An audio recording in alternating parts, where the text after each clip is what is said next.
So Cocoon have released their release candidate 4 of their 2.1 beta, which has some pretty substantial new features. Let's have a look. Okay, so first up, probably the biggest addition to this release is the now playing screen, which was kept kind of secret for a week or so and now has been announced to the public. So I'm glad I can finally share it because it is a great addition. So if I pick a game, I was looking at some Super Mario World before. If I boot the game, you'll see that the game's booted on the top screen, and on the bottom screen, it's flipped over to this now playing screen. So that's just dimmed. You can configure that. I'll show you how to shortly. So on this screen, we've got some quick access to our pinned apps at the bottom. We've also got our full app menu there. We have our achievements list. So this will show us the achievements we've currently got.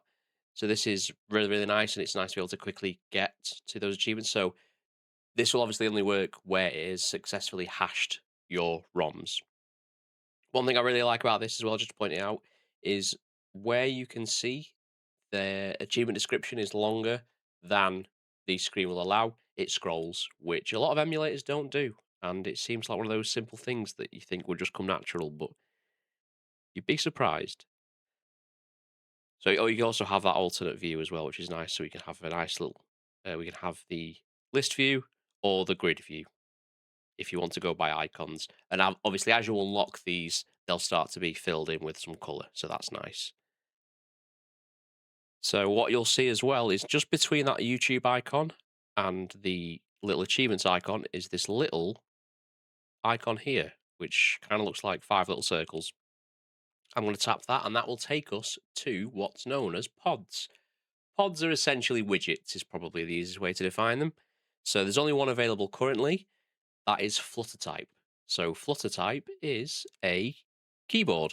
So if you're streaming games from your PC, or you're playing games through GameHub, Game Native, or you're having something that involves having a keyboard input, then you can use FlutterType as a native keyboard. Nice little shortcut, and you can just tap that in there. There's no haptic feedback on this, which I feel like hopefully it's something that's added later. And also, for some reason, the you can use the keys to control this, but you can also type. So even though I wasn't using the keys, you can see that the border is surrounding the highlighted letter. So hopefully that's something that's fixed in an update. So we also have pad. So this is like a touchpad. So again, if you've used the Steam Deck, it's a trackpad. It's similar to that. Has very nice haptic rumble on there. So that's some good little feedback. There's also some settings here where you can adjust the sensitivity. We also have trackball, which is there, which is the same as a touchpad, although it uses inertia. So if you've used the Steam Deck touchpad, if you press and swipe, and you can kind of feel like it's traveling. Best example for inertia is if you're scrolling on your phone on social media. If you do a quick swipe, you'll see that the screen continues scrolling even after you've removed your finger from the screen. So it just gives it that little bit of intuitive design to make it feel more natural. So that's nice. So I don't have anything to hand to show because I don't really tend to play PC games on this. But if you're someone who plays a lot of PC games, I believe it also works with native Android games as well. So that's something that you guys can have a play around with if it's something that interests you. So, what does the now playing screen actually do? So, it allows us to also take advantage of the new feature of playtime tracking. So, this is something that you have to enable in the settings. I'll show you where to do that shortly. So, if I start playing some Mario,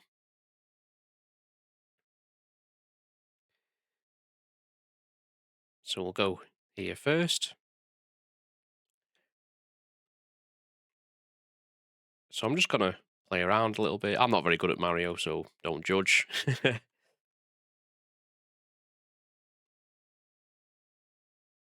So, one thing I want to showcase as well to do with the achievements is I know that I think if I get Yoshi here, so we've rescued Yoshi, and there we go. So I've just unlocked an achievement on my retro achievements. What's going to happen is that Cocoon will, I believe it's every either 30 seconds or 60 seconds. I can't remember off the top of my head which one it is. what's going to happen is shortly, once it does that refresh, I'm going to get a little notification down here that I've unlocked that achievement. So if you're someone who you'd rather turn the achievement UI off in your emulator and have something more consistent across the board, you can do so using this now playing screen. I don't know why it's not working for me.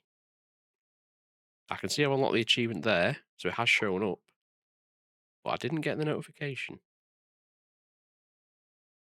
So I don't really know what's happened there. As I always say, these are in beta. That could just have been a minor bug. Now, for the playtime tracking, what happens when I decide I've had enough Mario for today, so I'm going to exit out. So for RetroArch, I have my exit out. Oh, there we go. So the achievement has popped up. Just takes a moment. I don't know if that's something that can be adjusted in future, but I believe it will have something to do with hitting the API keys, which there might be a limit on. I'll leave that in Moth's extremely capable hands. But you can see that we've got a lovely little achievement there, so that's nice. Can I swipe? Yeah, and you can just tap that to cancel it away. So what if you're bored of playing some Mario and you want to play something else? So if we back out of here, so you'll see I've got this little notification at the top where it tells me how long I've currently played for, and it's paused the game tracking. So once you back out of the app, it will hold the game tracking. I believe there's a default limit of about 30 seconds, after which it will stop tracking immediately for you. But what's also done is on the left hand side, if you see, I've got this little almost like a quick resume kind of menu at the side. So if I want to jump back into the game, I can just tap that, and then that will boot me straight back into the game without me having to go and find it through the folder. Just in case you need to quickly nip out of your app and jump into something else. But yeah, you can see there was a very quick glance where it was still counting. If you want to just end the session manually, you'll see on the bottom right is this little hourglass logo with a line through it, or you can press your Y button. That will end the session. And then at the top, you can see it's logged 5 minutes on Super Mario World. So that will go into my playtime statistics. So if we go to our settings, just a note as well on these settings, they've added some lovely little quality of life features. So we managed to get him to make it so when you press start, it lets you access a quick shortcut to the settings. Now it's even quicker. If I press start, you'll see for search, we have that little, if we press our select button, and for Cocoon settings, we press that start button again. So all you need to do is essentially double tap to get to your settings. Or if you press start, then select, you can use our lovely on-screen keyboard to search for a game. Although make sure you don't fat finger it like I just did. There we go. So I've got 64 Mario games of which I need to actually play, because a lot of the Nintendo, I was never a Nintendo kid growing up, so I've got a lot of history to catch up on. So going back to that menu, so just a shout out as well. So the theme I'm currently using is the Observatory theme by Red6785 and the ISO interpreted logos from GeoPhoenix. I've had a look at some of the themes from SilkPod, which is the theme store. If you've not already experienced that, they're quite weighted towards the animes, which is not something that really appeals to me. Well, hopefully, as more users get their hands on it and more creators start developing their own themes, there'll be a little bit more variety. And if you're a fan of the animes, knock yourself out. There's tons. So going back to that settings screen, if we go to our appearance and scroll down, you will find this now playing screen. So you can disable it if you want to. Personally, I don't know why you would, because it looks really nice. You can set the idle time out. So I'm probably going to bump it up to maybe 15 seconds. I think 5's probably a little too short. You can have the overlay, so how dark it is. So if I set this to, say, I don't know why it's done in such weird increments, but 54%, and then content visibility. So I'll just bump that up a little bit. You can set some idle saturation, some logo brightnesses, the size of the logo. You can have it so it uses the wallpaper background instead of the hero image, which if you're someone who really likes to tweak and customize, that can appeal to you. I think I quite like using the hero image. You can enable or disable the achievement notifications.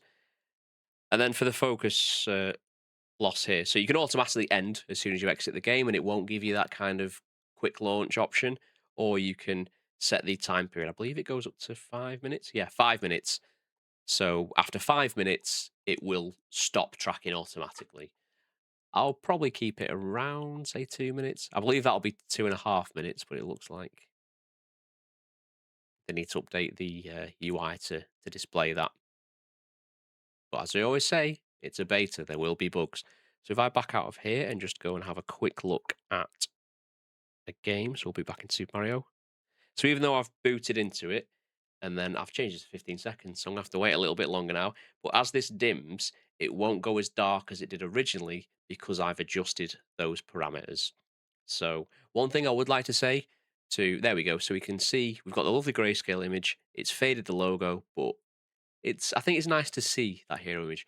One thing I will say to any front end developers is for a lot of those customization options, it'd be nice to see a preview because when something you say, 100%, and you're adjusting that slider, you don't have a frame of reference until you have to go in and out on a test. And when you're trying to get it perfect, it can be a little bit frustrating. So I imagine that's something that's probably already a lot of roadmaps for Cocoon and Isu and other front ends out there, but just something I thought I'd mention as well, just to say that being able to preview what you're actually doing before you do it, always a bonus. No one's ever complained at a preview unless you go to the cinema, and then there's loads of them. So we'll bin off that, and then one thing I also wanted to show is you can now add games to the home screen from a list. So if I come to a blank square and I go to new and I want to add a game. So rather than one at a time, which I think was how it used to work, if you wanted to say, I'm just going to add some random games here, and we come to the top and press add, I think it's auto filled in those spaces I had before. So it's added all three of those games, but it's automatically fills in the spaces. So if you have someone who has a specific layout, I don't really, I was just doing a little bit of organization. So you can see that I've got kind of my Nintendo stuff together, then my Sega, then PlayStation. So you can do that as well. And I think to remove them, if we just press start and then if you go on to edit, I think it's edit. Whoa. Oh, sorry. If you press the Y button and then just remove, I was pressing X, that's on me. So I'll just tidy those up for now, back to how it was. So is there anything else? I'll just have a quick nosy at the change log and see if there's anything else I need to cover. Oh, there's they've added, so obviously we've had FlutterType. If you want the Cocoon keyboard to operate system-wide on Android, what you need to do is if you go to your Android settings, if we go down and we're looking for, I'm being really blind.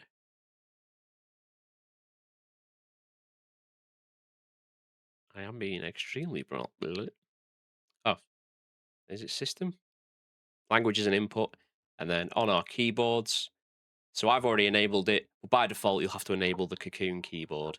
So now if I go to, say, Google Chrome, you'll see that my keyboard is actually the Cocoon one, which is very, very nice. Although, like I said, I'd like it to have some haptic feedback in there. And also, I'd like it to be smart enough to know that I'm not using the controller input, I'm using the touchscreen input, and then that could enable or disable the highlight on that key there, that Q key. If you want to change the keyboard on the fly, you'll now have a little keyboard icon on the bottom. So the Gboard is just the standard Google one, and then you can flip it back to the Cocoon button. I believe this will also respond to the theme.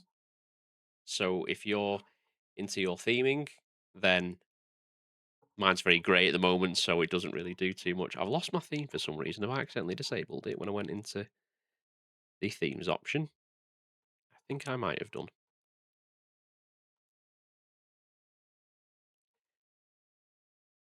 Oops, I've just overwritten it all with the. So I like those icons, but I do prefer the Isu style ones. So I'll just append them for now, just so we can see them. And now if I go back to Chrome and use the keyboard, Happy International Women's Day. Is it today? 8th of March. Yeah, happy International Women's Day to all women who celebrate, which should be all of them really, but I digress. So now we can see there's a nice kind of purple gradient that wasn't there before.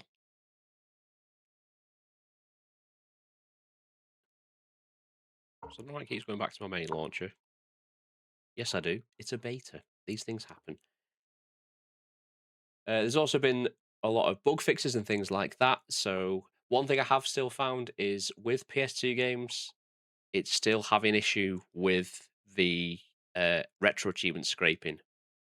I think the others are fine. Is PSP? No, PSP also seems to be in the same boat. I did have PS1 working. It did pop up then, but I can't see the logo on it.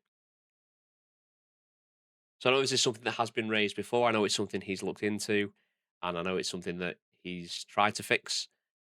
I believe it has fixed it for some people. I'm assuming again, hopefully this is something else that is fixed as part of an update in the future.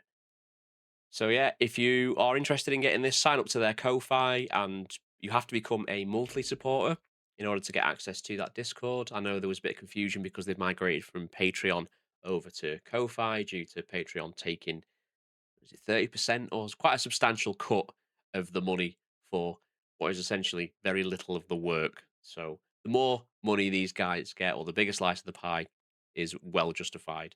So yeah, sign up to their Ko-Fi. That'll get you access to the Discord, and then you can access these from the releases channel in the supporters tab. So there we are. That is a quick look at release candidate 4 for Cocoon 2.1. As always, if you like this video, I'd appreciate a like and a subscribe, or hype points. Apparently, they're a thing now. I don't really know what they do. It's something to do with the algorithm. No one understands the algorithm, but anytime you make it happy is always a good one. So I'll have your hype points as well if you've got any to spare. I don't know how they work. I don't know what they are. I'm in my 30s. This is new to me. It's scary. Tell your friends, and I'll see you next time.